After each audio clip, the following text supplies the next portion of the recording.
All right, how's it going, everybody? Thank you all so much for chiming in for the latest live show here on WardyNYM. I realize I didn't even do the intro, but there's no problem because today we have a special guest, as this will be a little bit different format than what I've done for recent series preview shows. This time, we're going to start by breaking down a little bit more on the West Coast trip that was for the Mets, going 500 during that time, and I'm accompanied by a great another diehard Mets fan right here, former D1 player for baseball, and also is the host of his own national host that you see on a weekly show. And that is going to be Joe Ceraulo, pardon me, I can't even speak right now, sports podcast that you can find weekly wherever you get your podcast. And Joe, diehard Mets fan like myself, we've built a great friendship, and I figured let's have him on to break things down about this West Coast trip, especially with you being out in LA. You got to attend a bunch of these games, so I figured that'd be great. So that's what we'll be doing first here. Joe's going to break down a little bit more on himself in a second, and then after we break down all the nitty and gritty about the West Coast trip, I'm then personally myself going to deep dive everything that you guys need to know about the Brewers' upcoming series against the Mets starting tomorrow, and then we'll do a little Q&A to wrap things up for the show as well. But again, make sure to smash that like and subscribe on as you guys are just chiming in live or on replay. Greatly appreciated. Begin your comments soon. But Joe, how are you doing today, my man? Tyler, I'm doing great, man. Thank you so much for that intro. And yeah, for anyone out there, if you want to catch my show, you can catch me weekly Thursdays at 7 Eastern, 4 Pacific. I host Ceraulo Sports Talk on Sports Map Radio and over 70 markets across the country. And yeah, Tyler, I moved out to LA in April, as I know I've told you in the past. And I had this entire road trip, these past 10, 11 days circled on my calendar from the second that I moved out here. So getting to see 4 games in person was a blast. Only time really until August this season that when I go back to New York that I'll get to see the Mets. So yeah, it was a fun trip. I got 3 parks in 3 cities, and I can't wait to dive into it with you. Yeah, I can't wait either. And before we do, I would just like to emphasize, guys, and my apologies if the visuals don't look great right now. I've been having connection issues as of late, but it'll pick back up in a second, so don't worry. But yeah, I'm excited to deep dive this too because, you got the chance to actually attend a bunch of these games out west and experience that life really being a Mets fan out there, especially. So I want to know a little bit more on what's been like for you transitioning, of course, being in the LA area, being a Mets fan. What has that been like with the rivals of the Dodgers and, the other teams and the Angels and even the Padres, of course, who have been off to a soaring start this year? What has that been like as a Mets fan in that area, 1? And 2, what were your overall reactions and experiences from these games? Because as I said, the Mets, of course, went 500 this West Coast trip. It started off not looking great, didn't have any offense. It was abysmal in those first couple of games against the Dodgers. Then thankfully they made up for it and split that series out of the 4-game set. Then we went to San Diego, and I really do believe that if Pete Alonso and Starling Marte did not get hurt for games 2 and 3, that series would not have looked nearly the same as what it did. Getting blown out in the final 2 games. Chris Bassett's still struggling with his stuff right now. That'll be deep diving further. And the Mets, of course, dropped that series 2 games of 3. And then yesterday, wrapping up the series against the Angels, which was strong.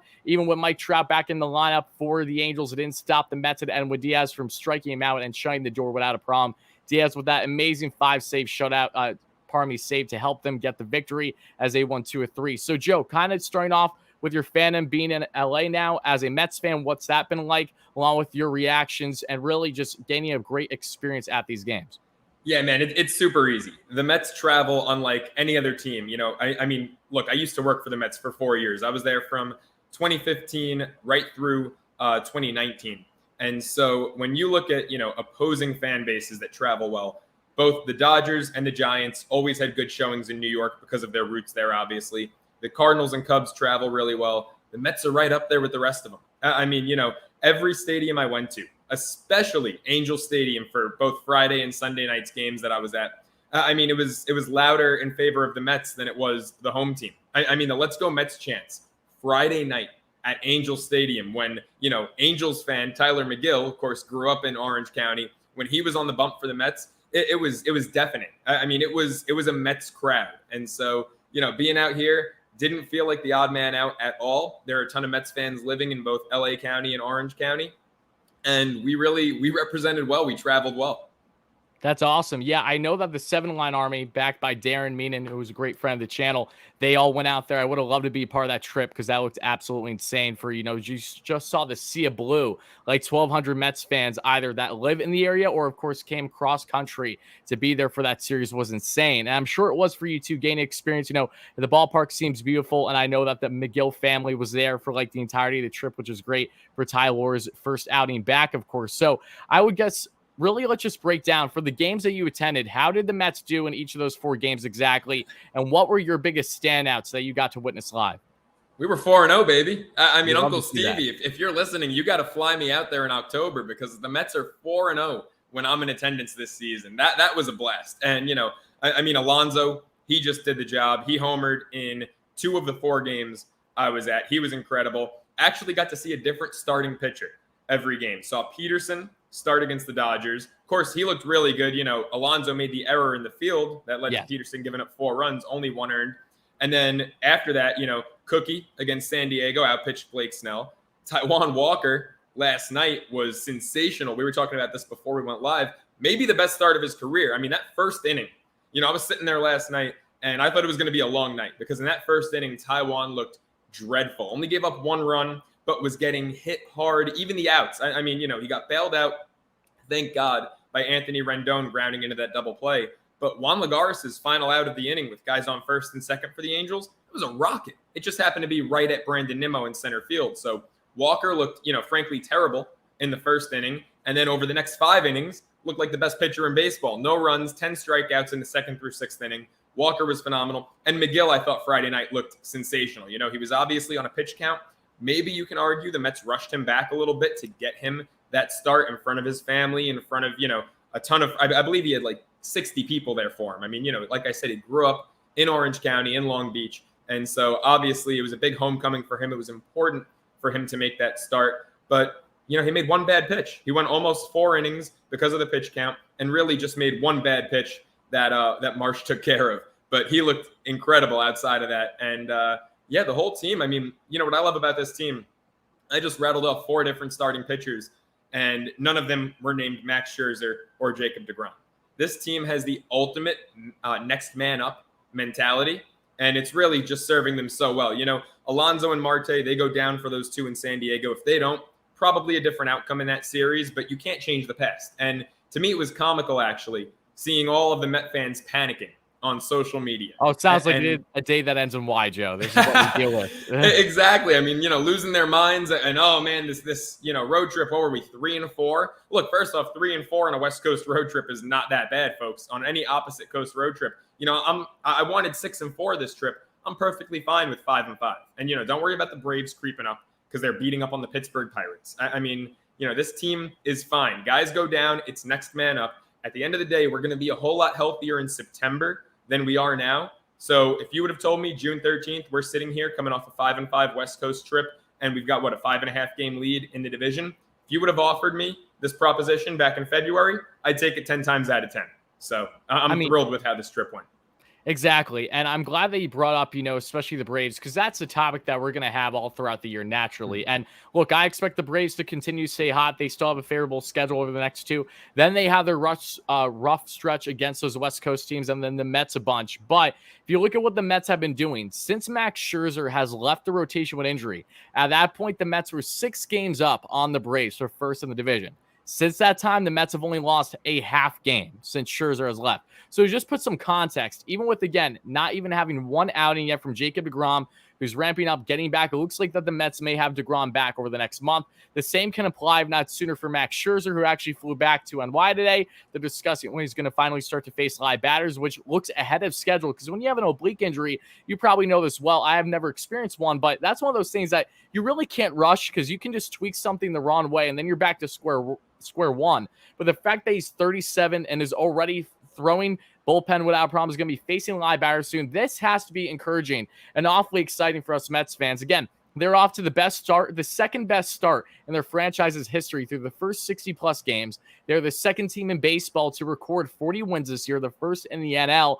And this is, again, with having a 500 road trip against some really good teams. So all things considered, I think the farthest thing we should be as Mets fans is be concerned right now. We should be ecstatic about the fact that they're 18 games above 500. And I said this heading into the West Coast trip. I want the Mets to go 500. If they can, at minimum, go 500, I am by all means happy. It doesn't matter how much the Braves win or the Phillies win.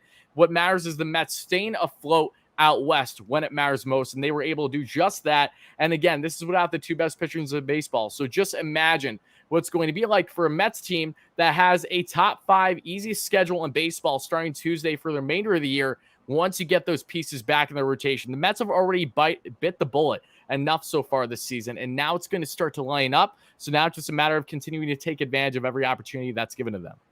Yeah, absolutely. And, real quick on that oblique injury with Scherzer, especially an oblique injury can be dangerous with anyone, right? Yeah. Because like you said, if you just tweak it the slightest bit way, it's a multi-week, at least a month, maybe setback. But with Max, it's especially dangerous because anyone who watches Scherzer knows he's got one of the most violent deliveries in baseball. Nothing Scherzer does is smooth. Nothing Scherzer does Max effort. looks easy. Yeah, it's max effort. It's jerky. It's violent. I mean, even back when I was working at Citi Field some years ago when he was with the Nationals, I'd watch him the day after a start. Actually, it was the day after he threw that no-hitter against us at the end of 2015. His season's over. He's still doing his pregame running, and he was up in the concourse, and he's running up all the stairs in the upper deck, and he's just banging his feet, stomping. Like every stride, every step he took was a stomp. I mean, nothing that guy does is smooth or gentle. So with a guy like that, who puts, like you said, maximum effort and just so much torque and so much of himself into every single pitch for 100 plus pitches every fifth day, you really need to make sure that, he's 110% right. And, as far as him missing time right now, you nailed it. We've lost a half game in the standings. And truthfully, when the Mets got Scherzer, something that my father and I had spoken about, my dad's a real knowledgeable Mets fan. He's worked at Citi Field since 2010. Something we spoke about was maybe shutting Scherzer down for 3 to 4 weeks in July or August because he dealt with that dead arm last year. So I personally kind of expected Scherzer at one point or another this season to actually miss some time and to, go through that at the same time as Jacob deGrom. I was expecting it to happen after deGrom was back. To have those two on the shelf simultaneously and only lose a half game in the standings, I mean, it speaks volumes to, David Peterson, to Trevor Williams, who, no one talks about. And unfortunately, now that McGill's back, Trevor's probably the odd man out of the rotation. But, I mean, he's been one of our best starters, albeit he doesn't go more than like 5 innings per outing. But he's given us 5 innings of no run or 1 run ball on numerous occasions since he's had to fill in. I mean, it's that next man up thing that we keep circling back to. It's been sensational to watch these guys step up. Yeah, Williams especially has been a godsend for this rotation. I mean, if you would have told me that right around 60 games in the season that Trevor Williams would be not making or breaking the Mets rotation, but really playing a heavy factor, I would have said, what are you smoking? It has to be some good stuff. But that's literally the case with Trevor Williams right now. As you said, 4 or 5 innings scoreless or giving up a run or 2 at most is what's been the case for him over his past 5 outings. He has just been absolute money. And it is unfortunate, I agree, that we're probably not going to see much in the rotation going forward, but that's a good thing. This is the beauty about the Mets right now. They just have a plethora of guys that they can utilize. And just imagine what it's going to be like when you have Jacob deGrom and Max Scherzer back. Then you're looking at a potential 6-man rotation, and even then still pushing one guy that probably deserves to be in the rotation out of the spot as either a lawn reliever or sent down to AAA, especially someone like Pearson who still has minor league options. So all I know is that they're in a phenomenal spot to really not just have success going forward, but still have the best that we have seen so far this year, given the schedule alignment. Again, I understand that everything on paper looks pretty. You still need to perform. The Mets, in hand, lost their season last year because of the Pittsburgh Pirates dominating them home and away. Like, I'm well aware you need to perform just because it looks like an easy matchup. It's anything but a guaranteed thing.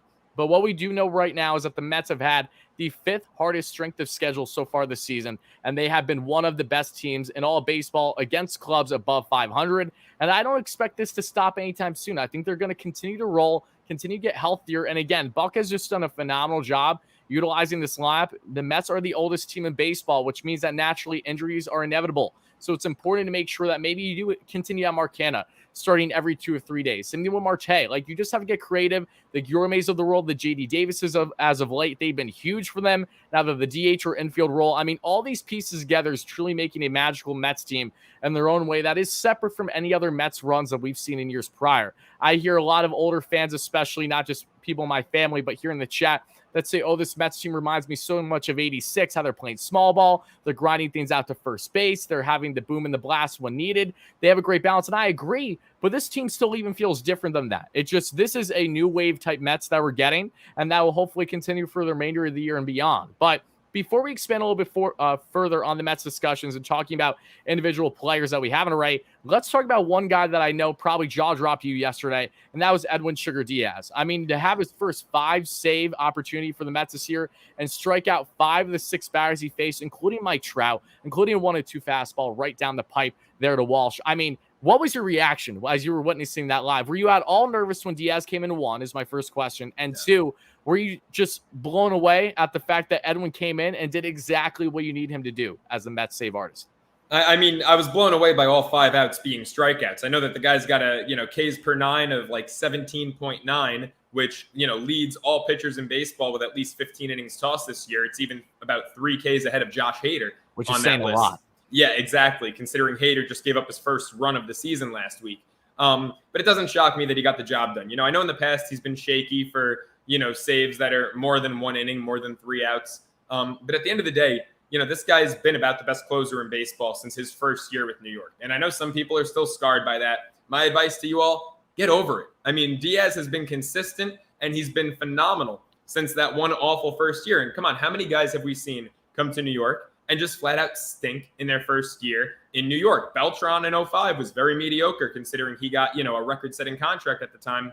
06 had an MVP season. Francisco Lindor, last year, even though I'll be the first one to say he actually didn't have a terrible season. He just had a terrible first few months.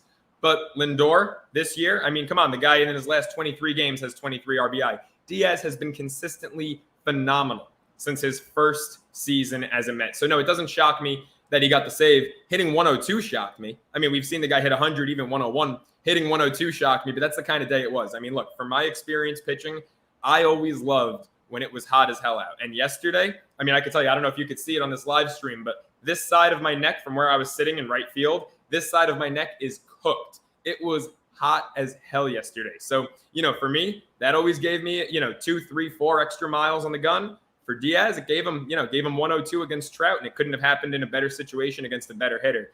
He's amazing. I mean, the guy's a lock for the All-Star team. How about the fact that the Mets, who in years past have had, 1, maybe 2 representatives at the Midsummer Classic, how about the fact that we're going to get 5, maybe 6 this year?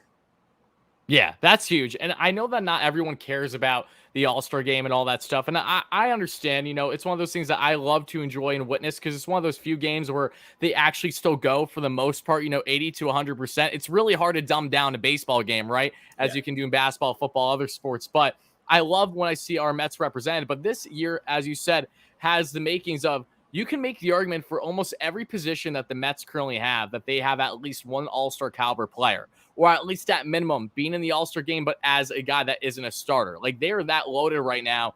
And I just cannot emphasize enough the fact that they're doing this without the 2 best pitchers in baseball. It's so mind-boggling to me thinking of how much better this team can potentially be and will be once we get the trade deadline. Moves are inevitable, things of that nature to make this team better than what they currently are. But to go back for a second on Edwin, I mean, it was a great point that you made up about, the weather as well. Because for me personally, I feel like I'm having a heat stroke every 2 seconds here on the East Coast. Of course, humidity, I absolutely hate it. And it's one of those things when thinking about a pitcher, I understand that idea, if you will, because being as loose as humanly possible, that's what pitchers want to be, right? So for Edwin's case, it definitely seemed like he did thrive out there in that West Coast weather. And that was huge because for all the people that, again, or for whatever reason, still on this 2019 narrative, as someone who I can tell you personally, I attended numerous games in 2019, both in Philly and in Queens, where Diaz blew it when the Mets should have, of course, gotten the save. I had that PTSD, just like any other younger Mets fan, but I've also been self-aware of what Diaz has done for quite literally the past 2 years. And what has he been? He's been nothing short of absolute money. So I think he deserves endless credit right now. I feel the fact that this is even a debate still is ridiculous to me. At this point, the best discussion about Edwin Diaz is, when looking back on that trade, you can make the rightful argument that at this point in time, the Mets are the winners. And again, this is not to slight Jared Kelenic and what he may potentially be. And I do expect him to still be a stud one day, but he was rushed up by the Mariners. I definitely think that hurt him last year because they just want him for the fan base and everything. But when you look at what Edwin's doing, he isn't just one of the best relievers in baseball. Like, he arguably is the best reliever in baseball right now. How consistent will he be down the stretch? That's a wait-and-see situation, of course. But at this point in time, I don't think there's much arguments to be said other than the fact that Edwin Diaz is absolute money. And thank goodness that the Mets have him on their side as their save artist. Yeah, I mean, look, there's no one, frankly, there's no one I'd rather have. Now, you can, nickel and dime and sit here and you can make the argument for Josh Hader, and you're going to have a valid point if that's what you choose to do. But at the end of the day, it's those 2 guys and then it's everyone else. And I would personally rather have Edwin Diaz over any other closer in baseball. He's been, going back to 2018, that final year with the Mariners, he's been absolutely lights out now for 3.5 out of 4.5 years. I mean, It's just he's shown us that sample size. Yes, in 2019, he flat out stunk. There's no sugarcoating it. But it's not like he just had one great year. He's been consistently great for the better part of the last 5 years. So, yeah, I would take Diaz over anyone in baseball. And, one thing to remember, Citi Field is freezing in April and May. Yes. And, you talk about Diaz getting up to 102 in last night's ball game. It's like the fact of the matter is when you're dealing with so many, as the Mets always have, so many Latino ball players, guys that grew up in Puerto Rico, guys that grew up in the Dominican, they don't experience New York temperatures in April growing up. And so, of course, when you go out to LA, out to Orange County, and, it's 85 and it's a lot more comfortable for them, they're probably going to perform better. And that's what we saw out of Diaz yesterday. I mean, he was loose, like you said, and he just looked absolutely incredible. Yeah, I mean, he's been money literally from the start. And another great point, too, you have to realize that, again, a lot of guys are coming from PR, the DR, and this is an adjustment for them, as it is for Diaz. Yes, I know that he played in Seattle, so it's not like he had pretty weather constantly there either. But again, it is still something to make a note of that naturally, not just for him, but for hitters as well. Lindor thrives the most later in the year as you get into summer. He's just another great example. Many other players are the same. So it's definitely a good point for sure. So, Joe, I think as we're getting closer to wrapping up our discussion on, the West Coast trip and having you on here, what are some other players that you think stood out the most to you personally? Because for me, witnessing, I think something that deserves plenty of credit is one, Jeff McNeil, just for the sake of Jeff McNeil did not have an easy West Coast trip by any stretch. But when he's on, I do believe the Mets are right around 24-2 this season when he has at least 2 hits. So McNeil, of course, had 3 hits yesterday, went 3 for 4, was absolutely dominant. That, of course, contributed heavily to a Mets win. He was phenomenal that we saw in right field a couple days ago, drilled out the guy at home a couple games ago, and then you see him there making highlight reel catches at second base and left field. He's just all over the place, and he's back to his all-star level that us Mets fans would hope we would see. Not just him, but also the likes of Alonso and Marte. As soon as they come back from injury, make an immediate impact. A couple bombs for Alonso there in that Angels series. Marte having a complete impact right away. 2 hits, an RBI. I mean, he just did it all and a double yesterday. So what guys really stood out the most for you, not just for the games you attended, but this West Coast trip overall? Well, look, Alonso's the obvious candidate, right? I mentioned I went to 4 games. He homered in 2 of them. I mean, right now, he's the National League MVP right now, plain and simple. Leads the NL in home runs, second in baseball, leads the NL in RBI, second in baseball. He's the NL MVP right now. But the 2 guys I was going to mention, you mentioned one of them, Jeff McNeil. And, you talk about his hitting. He's 3rd in the NL in batting average. He's been incredible. But how about his fielding? It doesn't matter if he's playing second base, left field, right field. The guy's motor doesn't stop. We saw it a few weeks back in San Francisco in a game where the Mets were down, 8-2, put his body on the line. That was the game that Sapucki got shelled in the first inning in the third. I mean, the Mets were out of that game in the second inning, in the first inning, really. And McNeil's still putting his body on the line, going full speed into the side paneling of that wall out in San Fran. The guy he knows one speed, and it's full speed at all times. So it's him. And then the other guy is Brandon Nimmo, another guy who, only goes full speed at all times. The guy who sprints to first base on a walk. It's how he endeared himself to so many Mets fans. Obviously, on offense, Nimmo over the last, 4 years since 2018, he's got a collective OBP of 395. That's like Juan Soto-esque right there. It's absolutely insane. But in addition to what he offers offensively, and Friday night drove in half of the team's runs, was great, put one out, his first homer since, I believe, correct me if I'm wrong, but it might have been his first home run since late April. Yeah, but April 25th, I think it's the last time he hit a bomb. Yeah, exactly. So showed a little pop out there, but also defensively. I mean, right now, Brandon Nimmo, and this is no exaggeration, right now he is playing a Gold Glove caliber center field. And I was scratching my head when it was announced that Starling Marte would be in right and Nimmo would be in center. Was I. Yeah, coming into the season, I was like, Marte is a hell of a lot faster. Guy's a seasoned vet. You have Lindor and Marte up the middle. My goodness. Brandon Nimmo might win a Gold Glove in center field this year. I mean, the guy gets to everything. He's made, I can't count how many catches up against the fence or at the warning track. To me, it's because, like I said, Marte is faster. Marte is more athletic. We're not going to sit here and dispute that. It's just, Marte is a freak. I mean, if you look at him, it's like the guy's 31 years old and he's chiseled. I hope no one asks him to pee in a cup because I think he's 0% body fat. But yeah, he's an action figure, literally. He really is. But if you look at Brandon Nimmo out there, it's the reads he gets, the jumps he gets. I don't know if anyone can see a ball, can judge a ball better off the bat than Brandon Nimmo. because, you know, he's not the freak athlete out there. But guys like him and Jeff McNeil are just workhorses. And, you know, especially when Alonso Marte went down for a little bit, those guys have just consistently been carrying this team, you know, to the same way that Alonso, Lindor, and Marte have. It's like, you know, no one of those five really is more important than the other. Yeah, a phenomenal point as well with the team defense, because when you look at this electric offense for the Mets, you know, they still are first in baseball runs scored. They're first in OBP, first in a lot of other categories. Something that I feel like we haven't discussed nearly as much, at least I know I haven't, is the consistency with the defense. And Nimmo, who again made major strides in center last year, in my opinion, proved to be the starting center fielder for the Mets this year. I just personally was expecting Marte, because why wouldn't you? Has a stronger arm, but that also makes sense why they pivoted him to right, knowing that he has the best chance to drill a guy out at home. But yeah, between his Gold Glove defense, Jeff McNeil, again, a Gold Glove caliber player in multiple positions, which is why I do believe he deserves to be the starting second baseman at this year's All-Star game.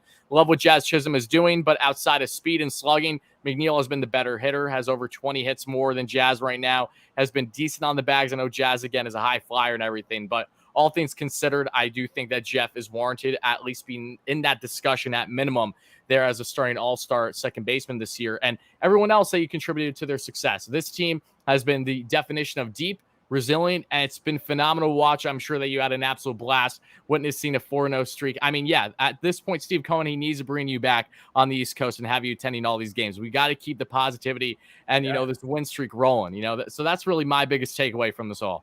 I'll be expecting the PJ when October rolls around, man. If he doesn't have me in Flushing with a 4-0 record for those postseason games, I mean, he can't just expect me to be out here when the Mets are playing the NLCS at Dodger Stadium games 3, 4, and 5, right? He's got to get me on every game this postseason.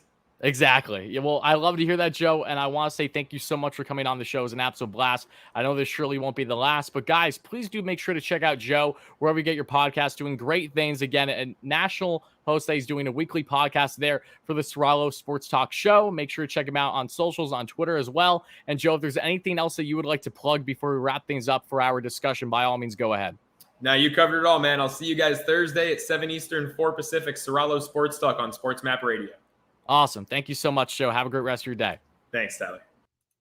All right, shout out again for Joe for coming on the show, guys. I hope you guys enjoyed him. He's definitely someone that you guys can expect to see in the future, as I'll be having a lot more special guest hosts, co-hosts, I should say, here on the show. But outside of that, now is going to be a great time, as we're just around a half hour or so in. Now we're going to be deep diving everything that there is to know about this Brewers series. But before I do, I would like to thank everyone once more, to my roughly 200 live viewers here now or on replay. Thank you guys kindly. I know that this will be a longer segment for people on replay. The show will probably go upwards of 50 minutes to an hour. I know that isn't ideal for a series preview show, but again, this felt more like a podcast type day here on the channel, especially with an off day. I want to break down more on the West Coast trip for you guys in case you're unaware. And again, to have an opportunity to have a fellow, sports podcaster like Joe, who again attended many of the Mets games, has a great idea of what the Mets are doing right now, and witnessing firsthand numerous 4 of their 5 victories out west, it just felt it would be a great idea to have him on. So I hope you guys enjoyed that. And also, Slant, shout out you for having a very happy birthday. Wishing you the absolute best there in the chat.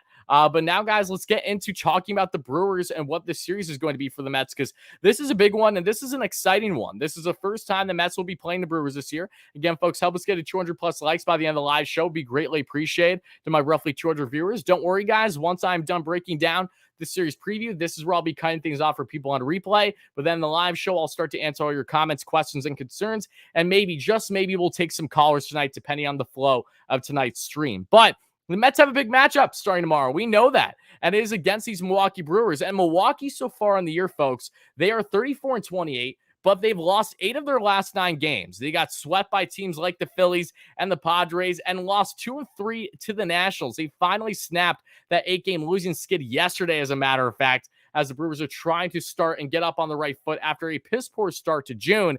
Hopefully that momentum doesn't start here against these Mets, but no less, this is going to be an intriguing matchup between 2 of the better teams in all the NL. Of course, the Brewers are the top dog in the NL Central, along with the St. Louis Cardinals. It'll be a battle between the two, first and foremost, to see who ends up winning that division. And the Brewers are a team that is known for their pitching, right?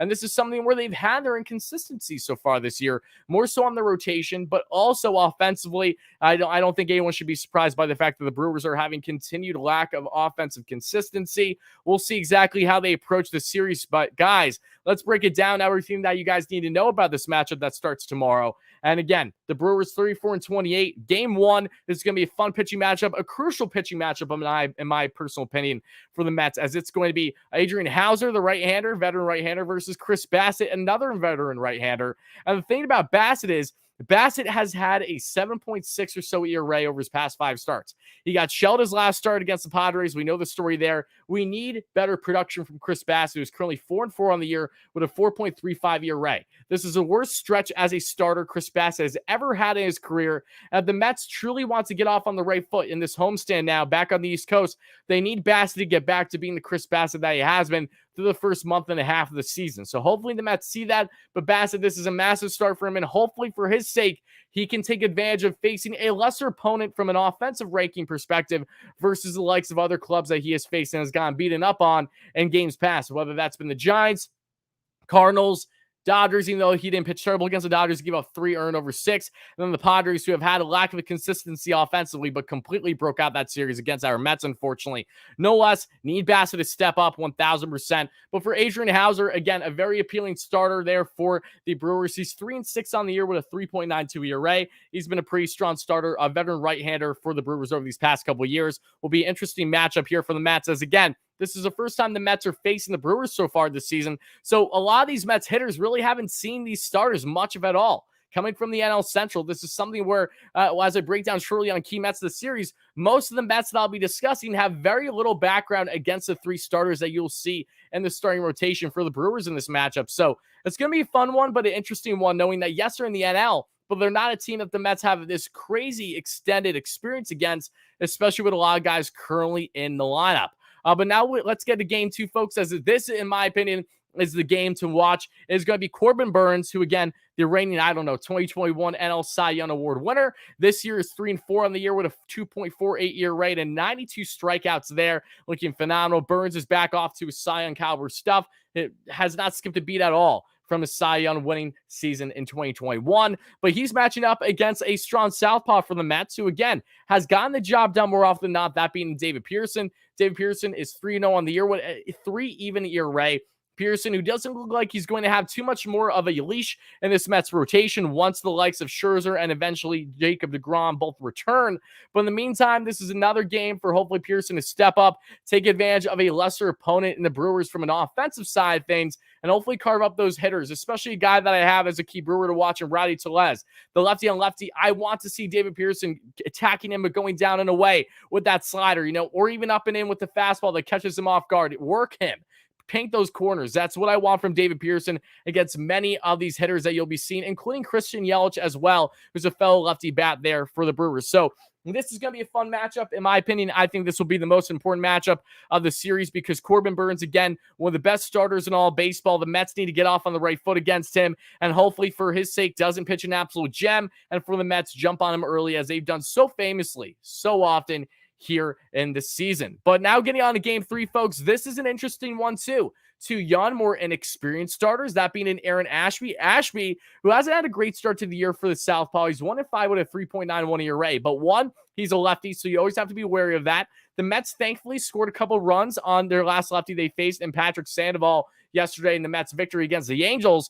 But outside of that, you haven't seen the Mets be able to really jump on the likes of a lot of lefties this year. And Ashby, who again is inexperienced, broke out last year for the Brewers in the playoff series against the Braves and down the stretch in the regular season. I mean, he's really coming in his own, has been inconsistent so far this year. There's a reason why he only has 1 win record. I know that doesn't count for anything. Us Mets fans know by now that Jacob deGrom is a prime example as to why wins only means so much. No less Ashby, a young southpaw, matching up against a young fellow pitcher, this time the right-hander that we all love and covet so much, and Tyler McGill.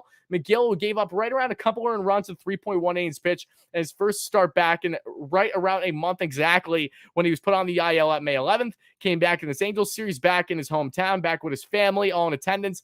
Love to see that. Shout out to Julie McGill and the entire McGill family. Great supporters here on the channel. That's going to be a fun matchup as well. But I got to say, game 2 is what I have my eyes set on most. You have a David Pearson. Can he continue to roll the way he has for the Mets and say 4-5 strong innings? And for Corbin Burnes, can the Mets jump on Corbin Burnes, or are they going to find themselves really getting shelled until at minimum they face a Brewers bullpen that, again, has been their driving force this season more often than not? That's going to be a key test for this team, 1,000%. But now let's get into the key Mets to watch this series, folks. I have Eduardo Escobar as number one, and something that I haven't done in recent series previews is really, normally I break down the numbers and I break down a lot of the pitching matchups. And for Eduardo Escobar, this isn't me picking him based on pitching matchups, and it doesn't have all the numbers to back it either. This is a couple things. One, Eduardo Escobar has been off to a really, really strong start here in June, which is phenomenal. Finally broke out at West there in that 10-game road trip. And Escobar, in the month of June, in only 11 games, has 2 home runs, 8 RBIs, a 296 average, and an 834 OPS. That's really strong numbers. Yes, he went 0 for 5 yesterday, but again, you're not going to hit every day, and I don't expect that in the slightest. However, he is a former Milwaukee Brewer, and that kind of stands out to me. And it may not seem like much, and it may not amount to much, but let's not forget, Eduardo Escobar was that trade deadline acquisition acquired from, yes, the Arizona Diamondbacks sent to the Milwaukee Brewers there, and he really provided a nice offense, had some nice home run pop in his bat for the Brewers down the stretch in the playoffs last season. He knows the organization well. He understands the pitching staff, I would say, a little bit better than what many current Mets do that only face the Brewers a handful of times in the season, let alone if they faced them at all yet so far. So based on the knowledge, having that recent experience in the Brewers organization, along with being on a recent hot streak, those are all the factors that really have cultivated my decision that, yes, Eduardo Escobar should be one of 3 key Mets this series that we should be keeping an eye on. I do see a membership. Antoine, thank you so much for the membership here in the show. I greatly appreciate that. Hyping the chat to you. I hope you enjoy everything the membership has to provide for becoming a great new supporter here on the WardyNYM. So thank you kindly for that. Again, shout out all you guys here in the live show. I'll be answering all your comments, questions, and concerns, and potentially taking some live callers before we wrap up the show in a little bit. But until then, just bear with me and continue smashing that like and subscribe on again if you find yourself enjoying the latest live show here on WardyNYM. Now getting into my number 2 guy to watch for the Mets on the offensive side of things. It's Pete Alonso, and it's not just the fact that Alonso, again, is on an MVP caliber pace so far this year. It's not just the fact that Alonso has 5 home runs, 10 RBIs in his past 10 games to start off the month of June. It's not the fact that he has a 270 average and over 1,000 OPS in June as well, but rather Alonso hasn't just been rolling, but at home this year as well in over 20 games, a good amount of games at home. Pete Alonso has 7 home runs, 23 RBIs, a 290 average, a 950 OPS at Citi Field this season. Why is that important? Well, the Mets are playing at Citi Field starting tomorrow. Also, another thing to keep in mind that I personally think is important is the night game aspect. Now, if you go through Baseball Reference or other sites, they will give you the splits with how players are performing. And one thing for Pete Alonso, when it is nighttime, it means it is go time. It is game time for Mr. Big Meat Pete, Polar Bear Pete, however you like to call Pistol Pete Alonso. And in night games this season, in 35 in total, 11 home runs, 33 RBIs, almost an RBI per game pace in night games this season. A 305 average for the right-handed slugger and a 989 OPS. So just a sub 1,000 OPS and 35 games a night. I love the chances for Pete Alonso to come out guns a-blazing against his Brewers club.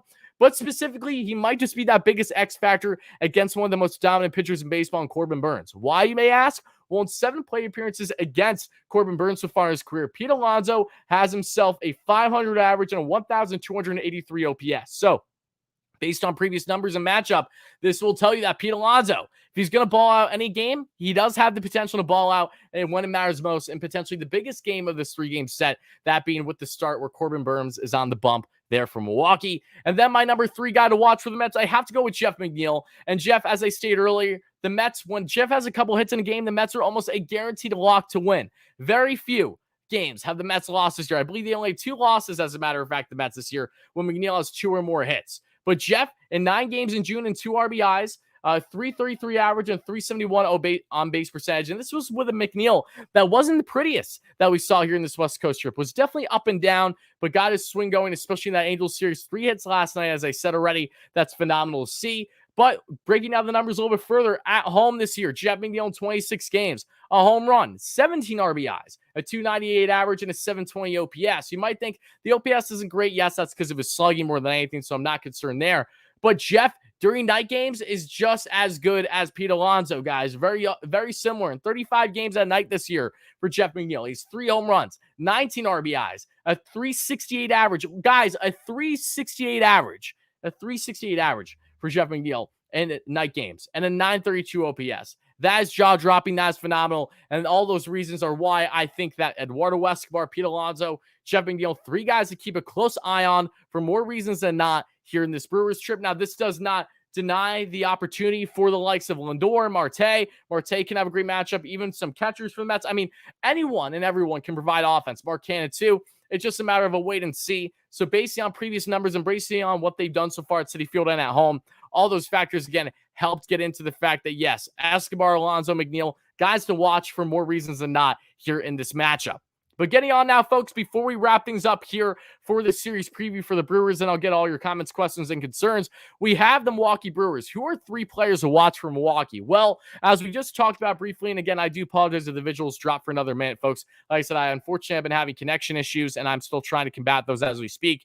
No less, Corbin Burnes, I don't think there's much more that needs to be said. Won the Cy Young last year. Is on a Cy Young caliber start to the year this year as well for Milwaukee. You always have to be wary of a stud of an ace that is Corbin Burnes in that Milwaukee Brewers rotation. But then I have a couple offensive guys, and one is Christian Yelich. Now Yelich again isn't having the best start to the year. Yelich has really not been the same since his recent injuries over the past couple of years, and he's not the 2018 Yelich that I know many fans, including myself, would like to see. But he has been heating up as of late, but overall in 59 games so far this year, Yelich has only 6 home runs, 22 RBIs, a 242 average, and a 708 OPS. That might not be pretty, but over his past 7 games, at least for Yelich, he does have a 367 average and a 873 OPS. And against Tyler McGill, which he'll be facing more likely than not here in this series, he does have 1 home run and 4 plate appearances, so that'll be an interesting matchup, righty on lefty. And get some Mets in his career, and this goes in hand with his time with the Marlins when he raked against the Mets. He didn't have the home run power, but he had the doubles power. He was a doubles, extra base hits machine is what Christian Yelich was during his time in Miami. Just didn't have, again, the full home run power yet. However, 11 home runs, 52 RBIs, a 286 average, and only 91 games against the Mets in his career. So basically an RBI every other game pace.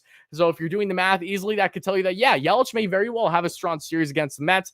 Does have some nice favorable pitching matchups for sure. But outside of Yelich, we have another big, powerful lefty bat, the most powerful lefty bat currently in the lineup here for the Milwaukee Brewers that they acquired from the Toronto Blue Jays just a year or so ago, and that is Rowdy Tellez. Tellez has been a phenomenal story in baseball for the Brewers, has taken his game to a new level, new heights here as an everyday first baseman / DH there in Milwaukee. The power hitting left-handed hitting, again, infielder / DH at 27 years of age, is off to a great start, 59 games, 10 home runs, 38 RBIs, a 251 average, and a 780 OPS. And his last 7 games for Rowdy Tellez, a 222 average and a sub 600 OPS. So as of late, has been swinging the bat as well, and that has went in hand with the lack of success the Brewers have had, losing their past 8 of 9 games. But no less, doesn't change the fact that Rowdy Tellez is one of the big boppers they got in the lineup, along with the likes, of course, of the right-handed hitting Hunter Renfroe and some others.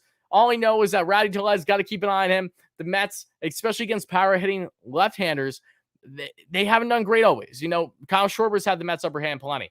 Bryce Harper, same thing. If you even look at some other matchups too, I mean, you got to be wary of these big power lefty bats. Josh Bell for the Nationals too. There's been plenty that have had some nice, if not really strong games against the Mets. Wouldn't be all that outlandish if Tellez finds himself in that similar category, but I do know that out of all the offensive contributions the Brewers have gone so far this year, Rowdy Tellez has surely been one of their biggest sparks, and I don't expect that to change anytime soon if I'm being honest. But with that being said, folks, the Mets, through Fangraphs, have the second-ranked offense in baseball still, only trailing the Yankees. No one should be surprised by that.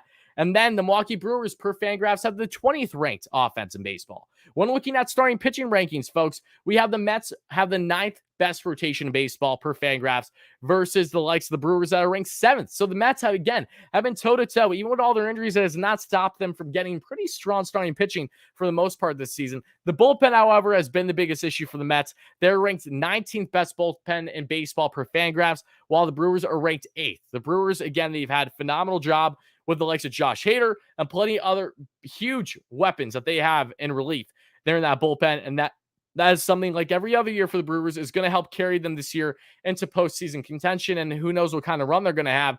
They're based on pitching alone, pitching first and foremost. It's always vital for them, not just with starting, but with those relievers, led by, again, arguably the best closer in baseball in Josh Hader. He just gave up his first earned run the other day. That tells you a lot. And along with everything else that this bullpen brings, it will be anything but an easy task for the Mets to jump on, all things considered. But With that being said, folks, I think that's all you need to know about the series preview and overall the West Coast recap for the Mets here. So for people in the live show, which is not you guys that are watching replay, this is where I'll start to answer all your comments, questions, and concerns right now. If there's any donations, I'll address that too. And depending on viewership, we may take a couple callers tonight before we wrap up the show. Again, to be determined, don't know for certain. But for people on replay, which is not you guys in the live show, this is where I'll be cutting things off. So guys, let me know your thoughts in the comments below. One, how did you feel about having our special guest and Joe Ceraulo here on the show? Did you like that? Did you like his insight? One, and two, what are you looking forward to the most? What do you think will be the biggest X factor for the Mets and the 3-game set starting tomorrow night at the time of recording this against these Milwaukee Brewers? Whatever your thoughts are, make sure to let me know. Continue smashing that like and subscribe on if you enjoy this consistent Mets content, and stay tuned for post-game coverage all throughout the week here at WardyNYM, along with individual video content potentially. Again, people in the live stream, let's answer those comments, questions, and concerns. But people on replay, this is where I'll be cutting things off.